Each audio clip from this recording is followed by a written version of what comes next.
On August 8, 2023, one of the deadliest wildfires in Maui's modern history ignited. Fueled by dry grass and hurricane-driven winds, thousands of homes were reduced to ashes, over 100 lives were lost, and the island faced unprecedented devastation. Amid this tragedy, a disturbing trend emerged. Frustration surged among locals as investors and realtors shamelessly exploited the vulnerable families who lost their homes, offering to buy their lands for a fraction of its worth. The very essence of a community in crisis was overshadowed by the opportunistic pursuit of profit, adding another layer of distress to an already dire situation. Now, the question in many people's minds is, how did a natural disaster become a breeding ground for exploitation? And what does this say about the values of those seeking to profit from the pain of others? Hey there! We're glad to have you back on Documentaries Wire. Before we get into the video, we would really appreciate your support. Please take a moment to show your appreciation by hitting the like button and subscribing to our channel. Before we get into all the details, let's first talk about the historical backdrop of Hawaii, a tale steeped in tensions between native Hawaiians and external forces. The contentious history stems from Hawaii's annexation by the United States in 1898, raising questions of sovereignty and the rights of the indigenous population. You see, the annexation wasn't a seamless transition. It was marked by resistance and opposition from native Hawaiians who viewed it as an infringement on their land and culture. Over time, this tension has persisted, forming a backdrop to various issues the local community faces. Fast forward to today, and Hawaii is home to influential figures like Jeff Bezos, Larry Ellison, and Oprah Winfrey, each owning significant properties on the islands. While the presence might seem like a nod to Hawaii's allure, it also adds a layer to the ongoing tensions. One of the many factors that contributed to the devastating Maui fires was the role played by Hawaiian Electric. You see, the neglect of power line maintenance emerged as a critical issue.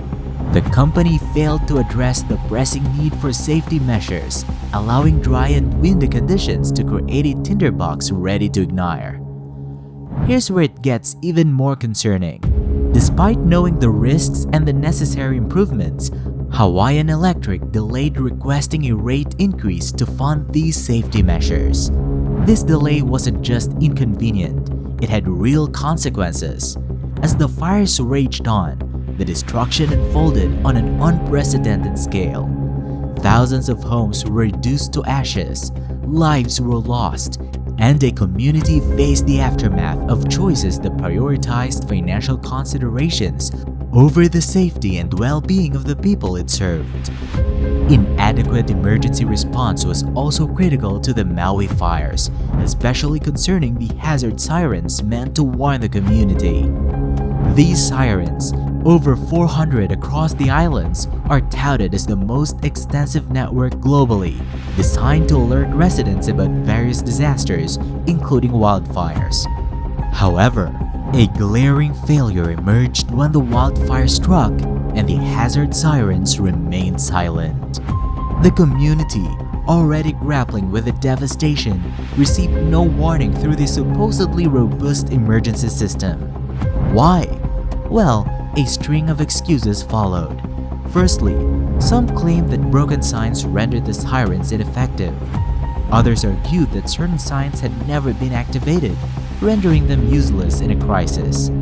Adding to the complexity of the situation, Herman N. Dyer, the emergency management administrator, resigned amid the crisis.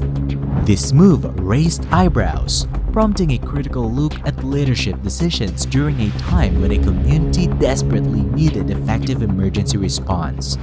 The resignation, framed as a result of health reasons, adds another layer to the questions surrounding accountability and transparency in crisis management.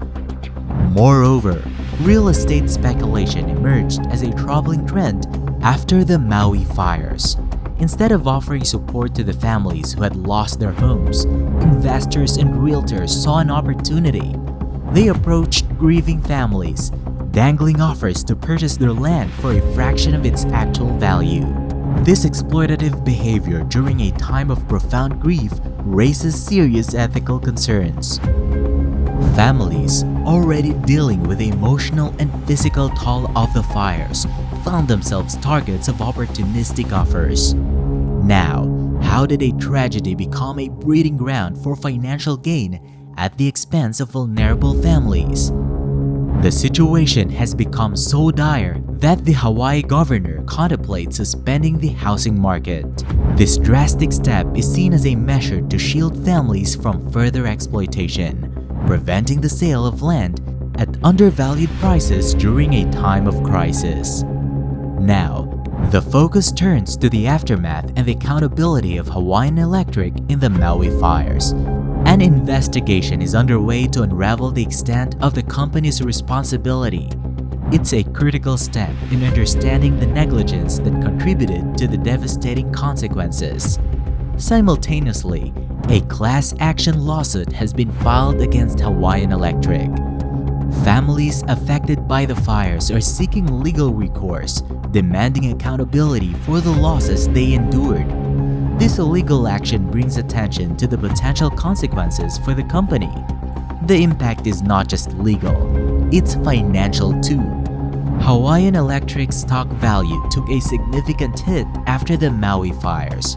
The consequences of the company's actions reverberated through the financial market, raising questions about the long-term repercussions. As the investigation progresses, the potential legal consequences for Hawaiian Electric remain uncertain. The company faces financial implications and the prospect of being held accountable for its role in the devastating fires. The loss and damages caused by the Maui fires extended beyond statistics, touching the lives of individuals who now face the daunting task of rebuilding their homes and healing their hearts. For instance, the Johnson family lost the house that had been in the family for generations. It wasn't just a structure because it held memories, stories, and a sense of identity that was now reduced to ashes. And then there's Sarah, who lost her husband in the chaos of evacuation. The flames moved faster than they could escape, leaving her to grapple not only with the physical loss of her home, but also the profound emotional void of losing a loved one. These stories, unfortunately, are not isolated incidents. The mental health toll on the affected community is deep. Anxiety, grief, and trauma permeate the atmosphere as families sift through the remnants of their lives. In addition, the numbers fail to capture the depth of the emotional scars left by the fires. Amidst this turmoil, the insensitivity of investors and realtors approaching victims for property acquisition adds a layer of distress. Imagine receiving a call or message mere days after losing everything. It's a stark reminder that, for some, tragedy is an opportunity, a callous perspective that intensifies the emotional burden on those already grappling with immense loss. In times like these, the need for support and empathy becomes vital.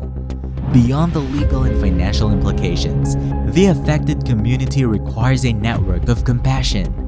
Whether it's mental health services, community outreach programs, or just a genuine offer of a helping hand, the healing process hinges on collective support. As the stories of loss and resilience unfold, the call is clear. It's not just about rebuilding structures, but about rebuilding lives.